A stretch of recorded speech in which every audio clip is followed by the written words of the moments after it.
keluarga tercintanya ingkang kawula muliakeun, ingkang kawula takdimi ugi ingkang kawula cadong barokah ilmunipun. Wabil khusus sahibul hajat Bapak Tusiman dan Ibu Nyartina yang saya hormati, dan kedua mempelai yakni Mbak Jihan Fitrianingsih dan Mas Hasan Ma'arif yang berbahagia dan yang saya hormati. Wabil khusus aparatur pemerintahan Desa Kayu Mati Dukuh seperangkatipun yakni seperangkat alat sholat dibayar tunai. Hadirin awal hadirat, muslimin muslimat, Bapak Ibu tamu undangan rahimakumullah.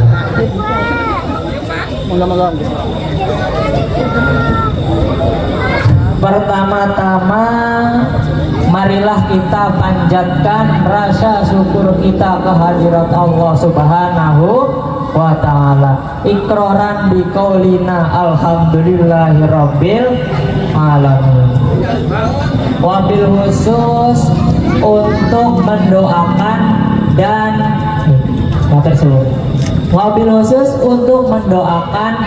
dan meminta keberkahan dari sang pengantin baru. Barakallahu laka wa baraka alaikuma wa jama'a bainakuma fi khair. Al-Fatihah. A'udzubillahi minasyaitonir rajim. Bismillahirrahmanirrahim. Alhamdulillahirabbil alamin arrahmanir rahim maliki yaumiddin iyyaka na'budu wa iyyaka nasta'in ihdinas siratal mustaqim siratal ladzina an'amta 'alaihim ghairil maghdubi 'alaihim waladdallin. Kedua kalinya salawat dan salamnya Allah semoga selalu tercurah limpahkan kepada junjungan Allah Nabi Muhammad Sallallahu Alaihi Wasallam, kepada keluarganya, sahabat, dan kita selaku umat semoga telah mendapat syafaat di hari kiamat. Amin Allahumma amin amin ya rabbal alamin. Bapak Ibu rahimakumullah, beradanya saya di sini, saya akan sedikit memberikan nasihat-nasihat untuk pengantin baru, pengantin lawas, pengantin bodol, karo bodolan pengantin. Yang pertama untuk pengantin baru. Namun sebelum itu, mohon maaf bila saya ada kata-kata yang kurang berkenan di hati, mohon untuk dimaafkan karena saya juga masih belajar, saya juga masih mondok, saya juga masih menjadi santri, bukan kiai, saya juga masih menjadi santri. Jadi mohon maaf bila ada kata-kata yang salah. Karena ada ibu-ibu yang bertanya kepada saya seperti ini, ya Dek, Ari kowe teh wis bojo apa urung sih? Wis nikah apa urung? Wangi-wangine nyaramahi si wis nikah, sok-sokan awen nasehat si wis nikah. Lalu nang aku dijawab kayak gitu, iya Bu, emang wong nalkin mayit kudu mati disit? Ora kan? Nah, sebab itu undur mangkolo wala tandur mangkila. Lihat apa yang dibicarakan, bukan melihat siapa yang berbicara. Mau itu anak kecil, mau itu preman, mau itu belangsak sekalipun, yang dibicarakan itu kebaikan, maka ambil. Tuh. Jadi saya juga masih kecil ya, mohon maaf bila ada kata-kata yang salah, mohon untuk dimaafkan. Hadirin awal hadirat rahimakumullah. Oke, Bun. Syarat supaya menikah bisa bahagia. Syarat supaya menikah bisa bahagia. Yang pertama, luruskan niat. Penting ini niat. Nikah itu memang nikmat, tapi dari kenikmatan itu ada tanggung jawab yang besar. Dari kenikmatan itu ada tanggung jawab yang besar. Sebab ketika ijab kabul itu aras bergetar, malaikat semua menangis. Sebab ijab kabul yang disebutkan oleh suami itu memindahkan tanggung jawab dosa ke pundak dia. Jadi perempuan kalau udah dinikahi oleh ijab kabul tadi, maka dosanya ditanggung oleh suami. Makanya pintu surga yang paling gampang buat perempuan nikah. Pintu surga yang paling gampang buat perempuan itu nikah. Paling gampang. Tapi jangan salah pilih, sebab harus patuh nantinya. Dosa sebesar apapun perempuan melakukan, ketika sudah menikah, dosanya ditanggung oleh suami. Oh, enak ya, jadi Medan ya. Tapi kita balik lagi, syarat menikah supaya bahagia satu, luruskan niat. Karena dalam kitab Arba'in Nawawi diterangkan bab yang pertama itu niat. Innamal amalu biniat. Segala amal perbuatan itu tergantung niat. Niat kita ingin menikah, ketika laki-laki, niat kita ingin menikah karena kecantikannya. Kecantikan itu hanya sementara. Kecantikan itu hanya sementara. Tidak bisa untuk dibawa mati. Bolehlah 17 tahun cantik, 21 tahun cantik. Coba balik angka 17, 71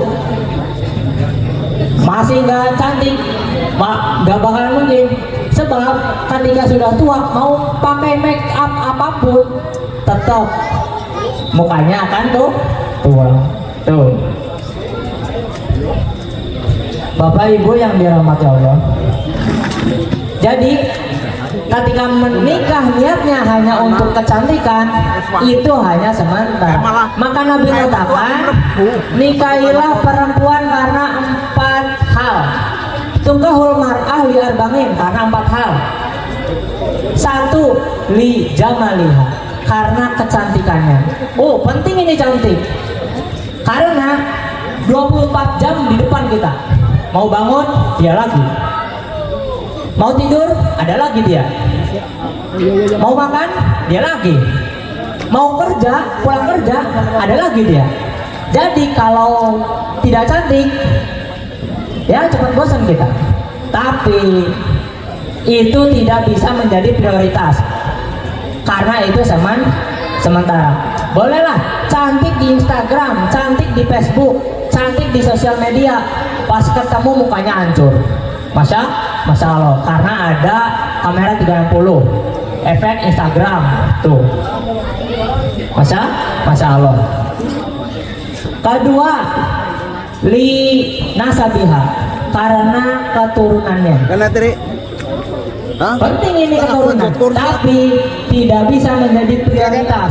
Sebab ada bapaknya Nabi, anaknya durhaka. Siapa? Nabi Nuh. Ada bapaknya durhaka, anaknya jadi nabi. Siapa?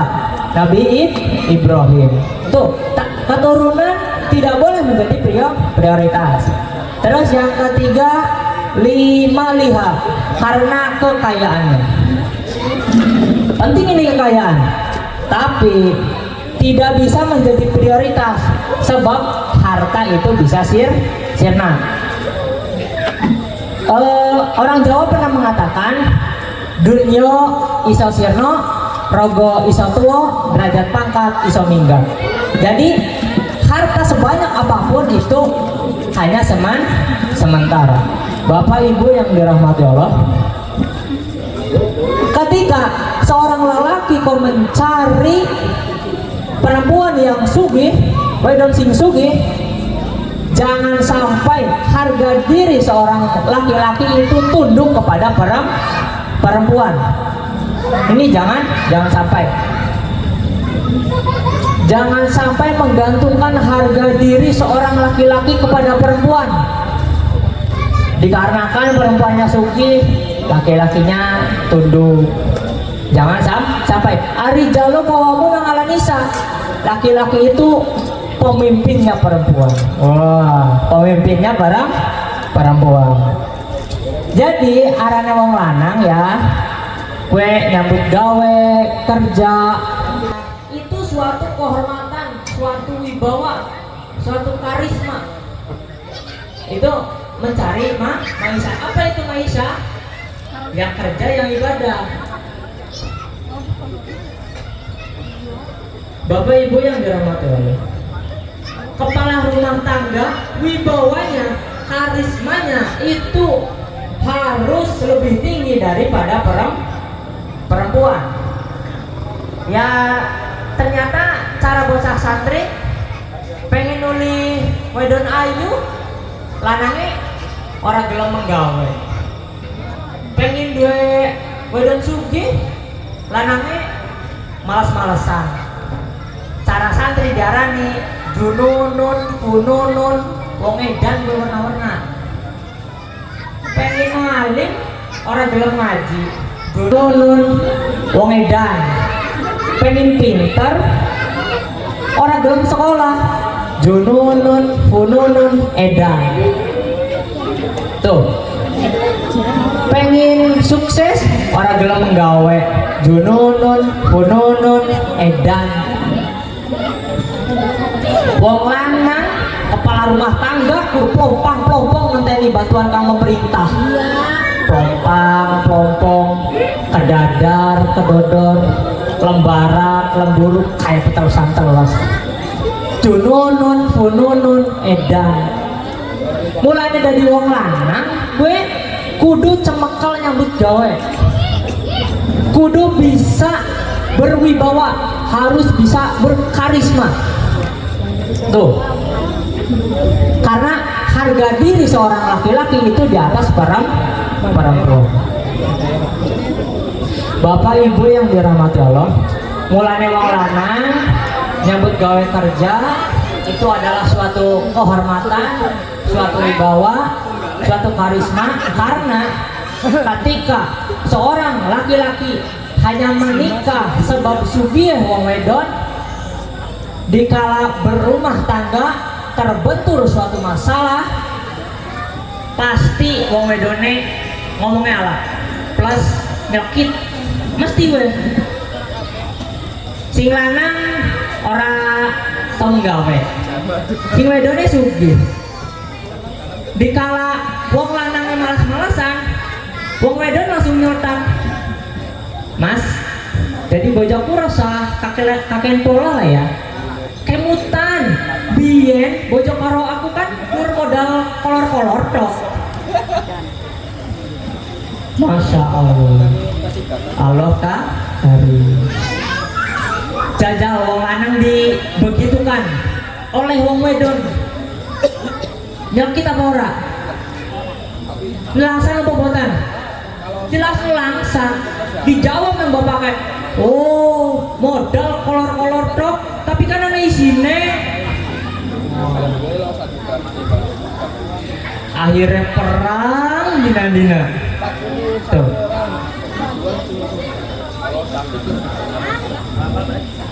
Jadi kekayaan itu tidak bisa menjadi jaminan karena bisa merendahkan martabat seorang laki-laki. Tuh. Terus yang keempat, nikahilah perempuan, kata Nabi, nikahilah perempuan karena agamanya. Nikahilah perempuan karena agamanya. Loh, kok agama terakhir? Harusnya kan yang pertama. Memang agama disebutkan terakhir, tapi dia tidak titik di situ, koma. Utamakan agamanya, niscaya dengan agama kau dapat semuanya. Oh, Masya Allah. Sebab banyak yang cantik tapi nggak punya akhlak. Banyak yang kaya raya, banyak yang sugih tapi durhaka terhadap orang tua. Naudzubillah min dzalik. Karena ketika seorang laki-laki mencari karena agamanya, ketika dia tidak cantik dengan akhlaknya yang baik, dia bisa mempercantik dirinya. Masya Allah. Ketika dia dia tidak kaya, tapi tutur katanya lemah lembut, akhlaknya baik, dengan akhlaknya yang baik dia bisa memperkaya dirinya. Dia tidak keturunan baik-baik, tapi agamanya baik, insya Allah dia bisa memperbaiki keluarganya. Amin Allahumma amin. Maka dari itu utamakan agamanya, niscaya dengan agama kau dapat semuanya. Duh, asal ngomong. Minum lah ya. Nggih. Disediani orang dihormati badan kepriwe. Minum di sini nggih, Pak? Tahun kemarin, Pak.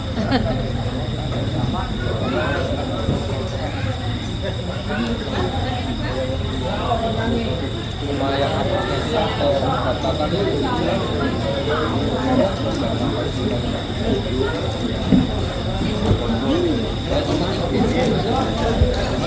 Bapak Ibu yang dirahmati Allah. Kesel jagung bae lekor ge bokong ngadeg ya ngadeg. Bajihan dan Mas Hasan. Nih. Terus lanjut yang kedua. Tadi yang pertama apa? Menikah supaya bahagia.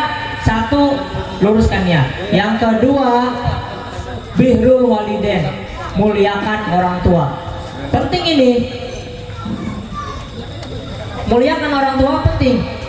Karena keluarga kamu menikah tapi tidak memuliakan orang tua, jangan harap ridho Allah berada padamu. Kamu durhaka terhadap orang tua, niscaya keluargamu tidak akan barokah. Camkan itu. Tuh ya. Jadi penting ini memuliakan orang tua karena ridhollahi fi ridhol walidain wa sutullahi fi sutil walidain. Ridho Allah tergantung ridho orang tua, dan murka Allah tergantung murka orang tua. Prakteknya gimana? Prakteknya ketika Mas Hasan setelah kerja banting tulang, berikanlah kepada orang tua, muliakan orang tua dengan cara memberi sedikit atau beberapa hasil jerih payahnya untuk memuliakan orang tua. Nih Pak, ada 50.000. Allah tidak melihat harganya, Allah tidak melihat nilainya, tapi Allah melihat bahwa dia itu memuliakan orang tua. Bolehlah, laki-laki itu pemimpinnya perempuan, suami itu pemimpinnya istri. Tapi ketika raja, bolehlah raja itu meratukan ratu, tapi ada raja yang harus dirajakan. Ada raja yang harus dirajakan. Siapakah dia? Orang tua. Tuh, pentingnya memuliakan orang tua. Jadi terusus untuk bajihan manut-manut bae nek dididik nang Mas Hasan ya. Dididik sing bener, arahna sing apik. Insya Allah taat terhadap orang tua. Tuh. Bapak Ibu yang dirahmati Allah. Awak kering tapi kemeringet baik kok. Saya makin kering deh. Sallallahu Nabi Muhammad.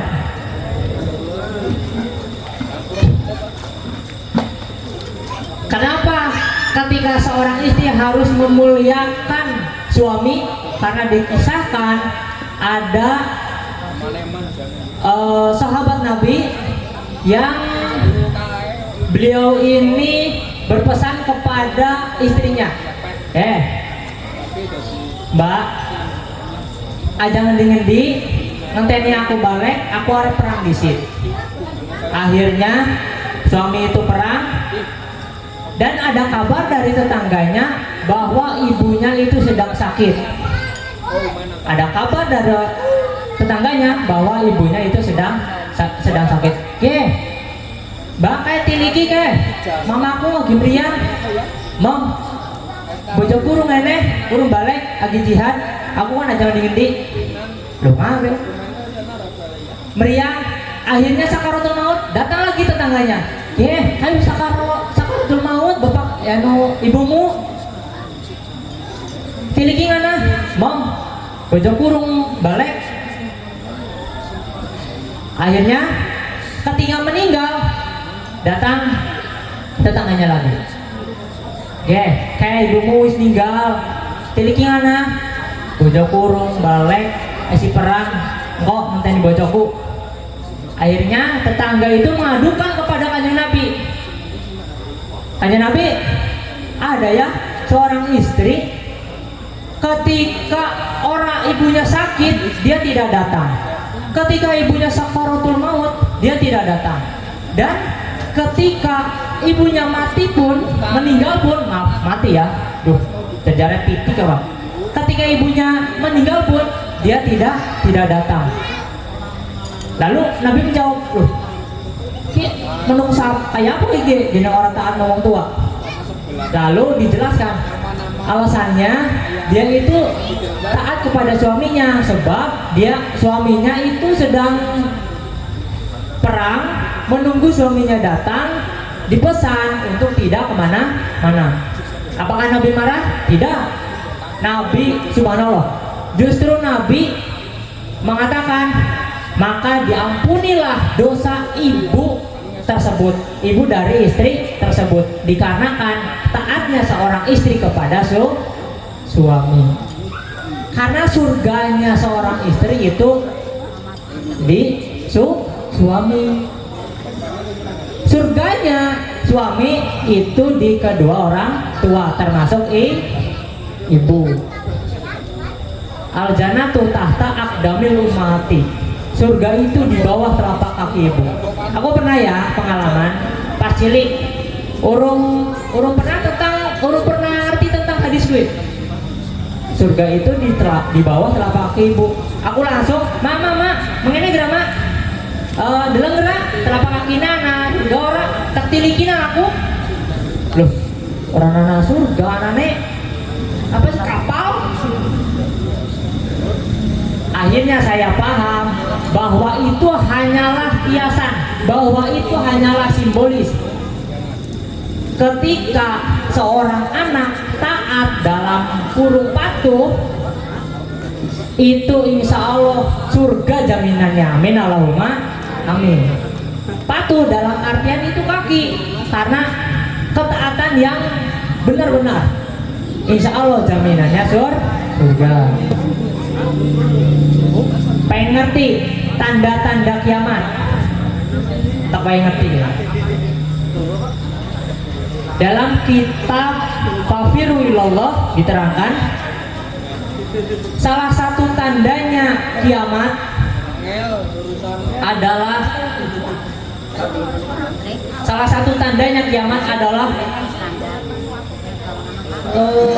lupa lagi saya. Bentar, ingat. Oh ya, salah satu tandanya kiamat dalam kitab Fafiru ilallah diterangkan salah satu tandanya kiamat adalah pembantu melahirkan majikan.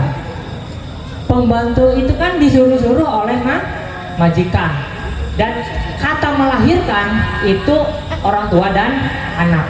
Artinya banyak zaman sekarang yang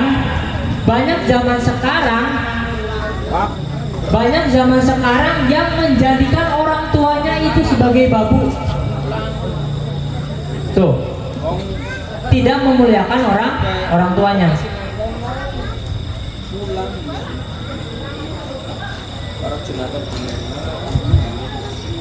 Bapak Ibu yang dirahmati Allah, jadi bagaimanapun keadaan orang tuamu, muliakanlah, termasuk suami. Bapak Ibu yang dirahmati Allah, lanjut. Syarat supaya menikah itu bahagia yang ketiga, sabar. dalam keadaan apapun sabar. Sabar itu menelan sesuatu yang pahit dan tidak dimuntahkan dan tetap dengan senyuman. Itu sabar. Mau sepahit apapun yang dirasakan itu tidak dimuntahkan. Dalam artian tidak grundel, tetap sabar. Ketika istri rewel, suami harus sabar. Ketika istri pengen jajan, suami harus sabar. Nei jatah. Tuh, itu sabar. Lanjut. Syarat menikah supaya bahagia yang keempat. Yang keempat syukur. Yang keempat syukur. Sebesar sekaya apapun kamu, sebahagia apapun kamu, ketika tidak bersyukur, maka sia-sialah kebahagiaan itu. Banyak orang kaya yang tidak merasa bahagia karena kurangnya rasa syukur. Tuh. Jadi pentingnya syukur dalam suatu keluarga, pentingnya syukur dalam suatu rumah tangga itu harus dikedepankan. Sebab tanpa adanya syukur, ketika kita susah, romel. Ketika kita sugih, sukses, lupa dengan Tuhan, lupa dengan Allah. Itu jangan sampai. Jadi ketika sukses jangan teman-teman suksesnya, ketika melarat aja teman-teman melarat. Sebab roda kehidupan itu berputar. Ketika sukses kadang ada anjloknya, kadang ada melaratnya. Itu harus disyukuri. Gunung emas sebesar apapun diberikan kepada orang yang tidak bersyukur, itu akan merasa kurang. Tetapi sepiring nasi diberikan kepada orang yang bersyukur, itu akan berkecukupan. Masya Allah. Bapak Ibu yang dirahmati Allah,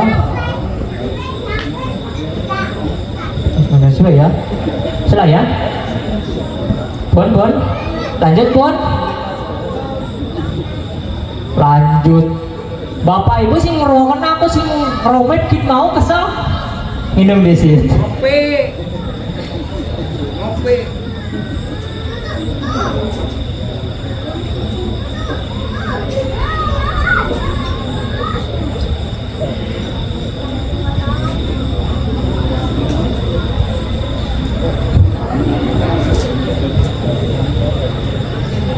Sallallahu Nabi Muhammad. Hadirin rahimakumullah. Itu tadi adalah syarat untuk bisa menjadi keluarga yang bahagia. Yang pertama, luruskan niat. Yang kedua, birrul walidain, muliakan orang tua. Yang ketiga, sabar. Yang keempat, syukur. Tuh. Bapak Ibu yang dirahmati Allah, masuk ke pembahasan nikah. Nikah itu dibagi 4. Nikah nun, kaf, alif, ha. Nikah. Anak alif itu ya. Nun, kaf, alif, ha. Nun itu nikmat. Wah. Nun itu nikmat. Dalam kitab Imriti diterangkan, aksamuhu arbaatun faltu tabar rabmun wanas bun wakada jazbun wajar. Nikmat dunia salah satu faltu tabar rabmun wanas bun wakada jazbun wajar. Nikmat dunia itu ada 3. Yang pertama rafmun. Rafmun itu atas. Nah ini kalau suami istri itu rafmun bagian atas itu apa saja? Ada yang tahu? Bagian kepala lah ya, antara pipi dan itu suatu kenikmatan. Tapi Ada lanjutannya. Rahmun wa nasbun. Nasbun itu bagian tengah. Adalah.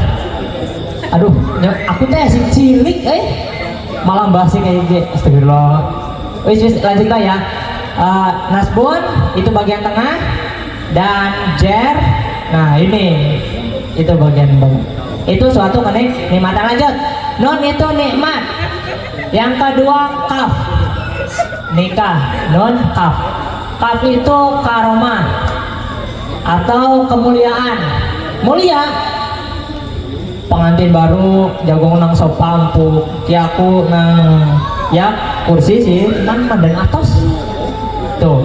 Tapi ketika sudah menikah itu mulia, pasti mulia. Jagung nang sofa, cekal-cekalan tangan tuh, tatap-tatapan, masya Allah. Wis malah kebayang ya. Aku ya si bocah. Tuh, itu mulia. Foto-foto uli amplop ya, masya Allah. Terus nikah nun kaf alif. Alif itu ulfah atau kasih sayang. Sebelum menikah atau ya orang zaman sekarang itu nyebutnya pacaran. Karena gini ya, setan itu menggoda setiap orang itu berbeda-beda. Setan menggoda yang pacaran itu supaya bersatu dalam keadaan maksiat. Itu jadi dosa terus mengalir.